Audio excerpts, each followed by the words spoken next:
Assalamualaikum warahmatullahi wabarakatuh. Kami dari kelompok 2 akan menjelaskan tentang tenaga profesi sanitarian puskesmas. Berikut makalahnya.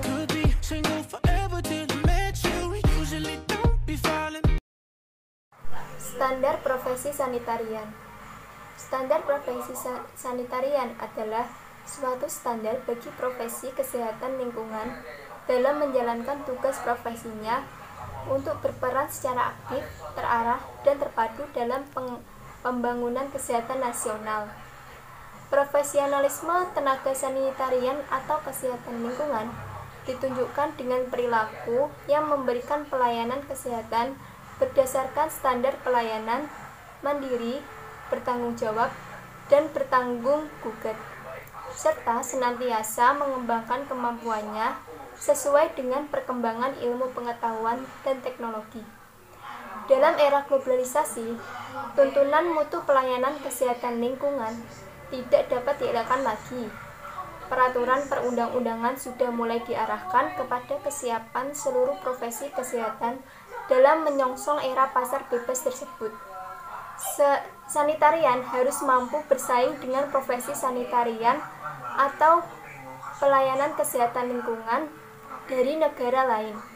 Untuk itu, diperlukan adanya standar profesi sanitarian sebagai pedoman standarisasi bagi profesi sanitarian.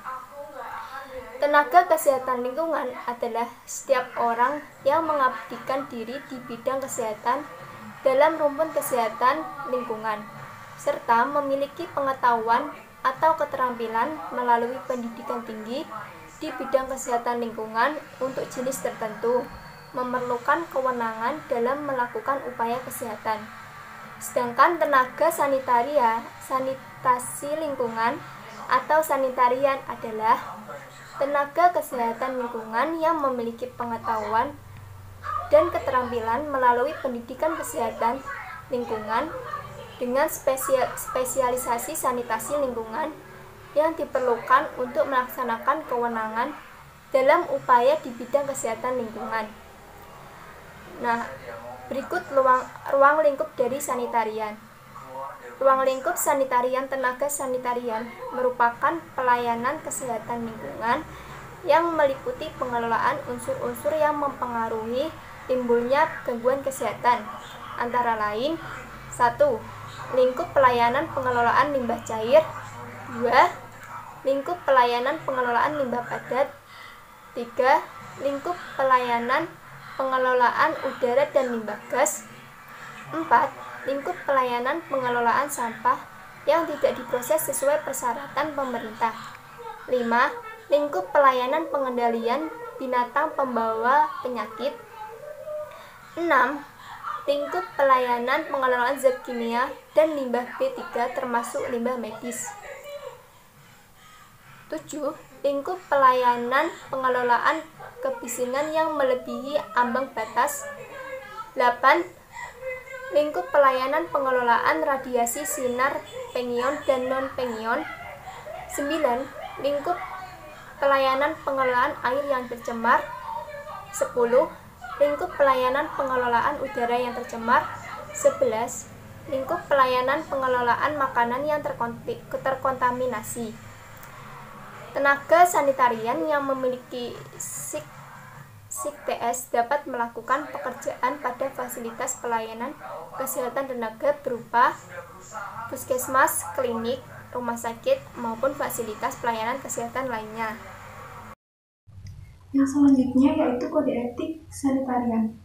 Sebagai tenaga sanitarian itu dalam melaksanakan hak dan kewajibannya harus berdasarkan kode etik, serta harus selalu menjunjung tinggi ketentuan yang telah diatur dalam profesinya. Kode etik sanitarian itu diatur di dalam Keputusan Menteri Kesehatan Nomor 373 Tahun 2007. Isi dari keputusan ini yaitu yang pertama, menjunjung tinggi, menghayati, dan mengamalkan profesi sanitasi dengan sebaik-baiknya. Yang kedua, berupaya melaksanakan profesi sesuai dengan standar yang tertinggi. Yang ketiga, tidak boleh dipengaruhi oleh sesuatu yang mengakibatkan hilangnya kebebasan dan kemandirian profesi. Yang keempat, menghindari diri dari perbuatan yang dapat memuji diri sendiri. Yang kelima, berhati-hati dalam menerapkan setiap penemuan teknik atau cara baru yang belum tentu kehandalannya dan hal-hal yang dapat menimbulkan keresahan di masyarakat. Yang selanjutnya yaitu hanya memberi saran atau rekomendasi yang telah melalui suatu proses analisis secara komprehensif. Kode etik yang selanjutnya yaitu harus memberikan pelayanan yang terbaik dengan menjunjung tinggi kesehatan dan keselamatan manusia serta kelestarian lingkungan. Kemudian, bersikap jujur dengan klien atau masyarakat atau dengan teman seprofesinya. Apabila teman seprofesinya itu melakukan kesalahan atau memiliki kompetensi yang kurang, maka harus diingatkan. Selanjutnya, menghormati hak-hak klien atau masyarakat, hak-hak teman seprofesi, dan hak tenaga kesehatan lainnya. Kemudian, memperhatikan kepentingan masyarakat dan memperhatikan aspek kesehatan lingkungan secara menyeluruh, baik fisik, biologi, maupun sosial, serta berusaha menjadi pendidik dan pengabdi masyarakatnya sebenar-benarnya.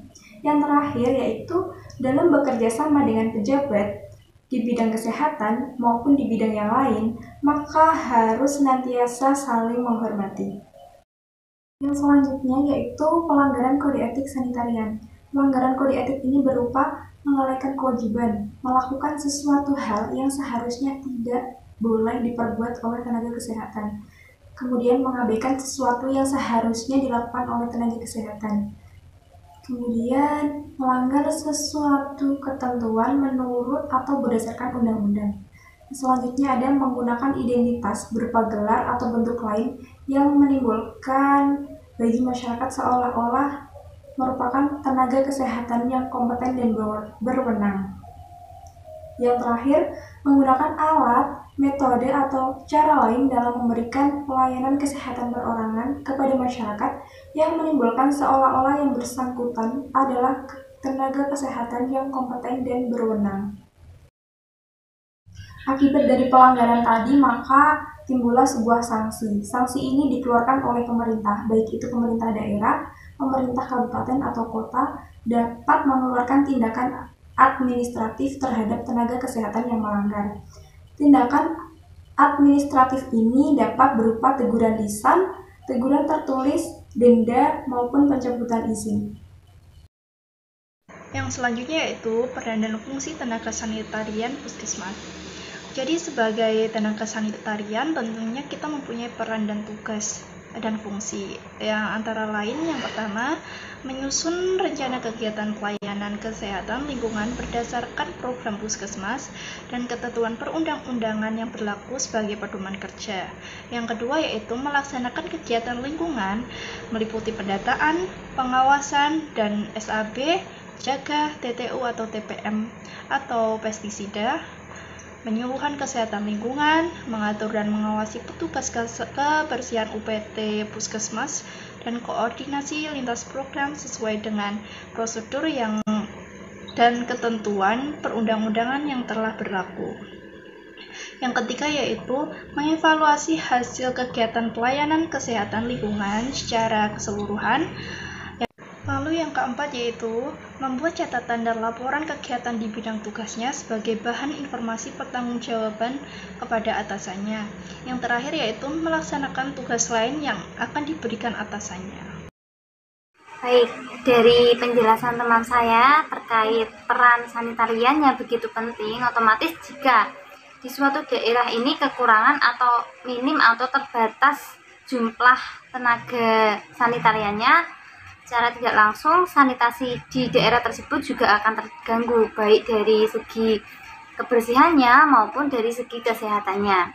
Seperti contoh kasus yang akan kita bedah atau kita analisis bareng-bareng, yaitu kasus yang saya ambil dari sumber berita Antara News yang berjudul HAKLI atau Himpunan Ahli Kesehatan Lingkungan Indonesia, keterbatasan sanitarian sebabkan wabah hepatitis.